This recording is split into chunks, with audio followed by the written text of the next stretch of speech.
right? When you're on a horse and you're like, oh, today's the day I might die. You have to decide right then and there what you're going to do to protect yourself and to make your horse better. And that's a big deal. And we might see some silly antics today. So this horse right here, is he relaxed? How do you know? Look at his neck. Real tight. So the horse that we want to ride and the horse that we have to ride are not always the same horse.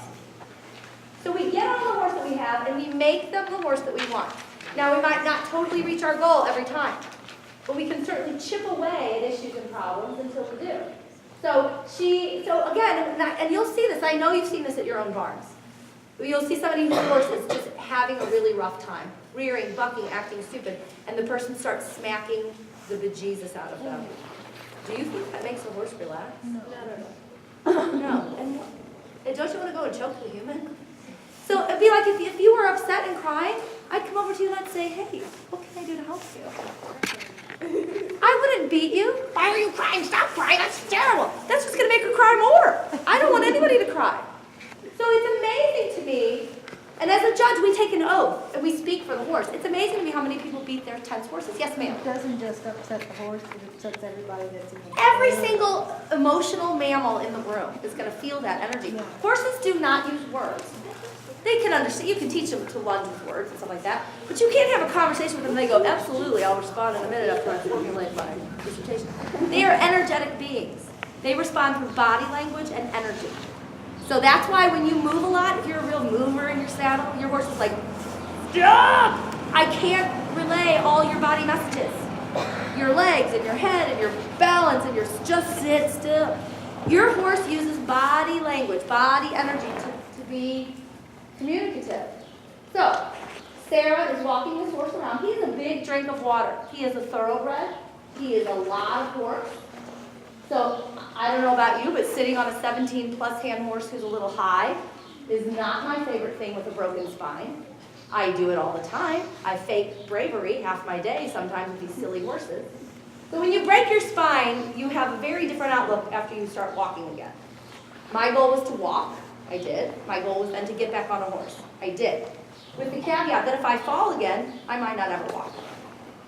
So I have to be very, very cautious. I have to be very determined. I have to have good preparation. I have to always have common sense.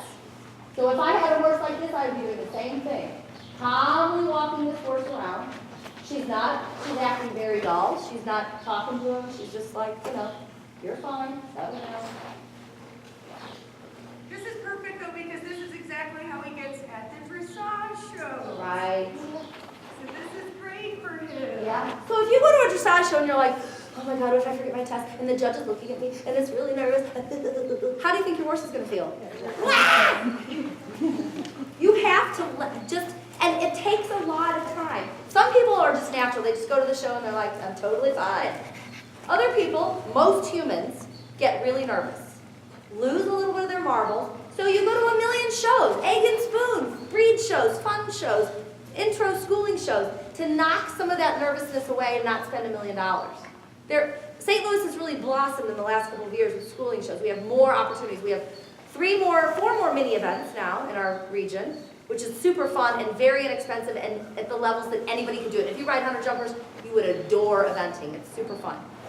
There's a lot more dressage shows. The NEC just got out of probate. They kicked out all the management, hired new management. They painted. They're going to redo footing. They put more heat in the barns. They updated the wash stalls. It's beautiful. And they're going to redo the outdoor footing. And they're going to add more schooling shows.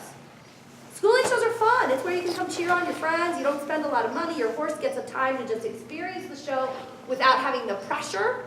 If you've spent $1,000, you want to come home with something, right? A ribbon, a good test, whatever, a qualifying score. But if your horse is nervous, you've just spent $1,000 to play, watch my horse rear, which is, I see it all the time.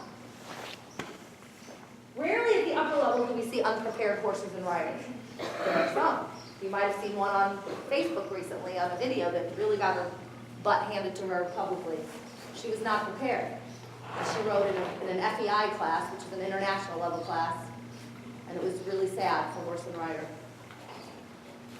How is our friend G? I think we're doing a little better. My son said, should I just come to riding clinic today so I can try one? I have a 6'7" child who we can't find the horse that wants him, so I think this is gonna be. And he just turned 10 this year. What a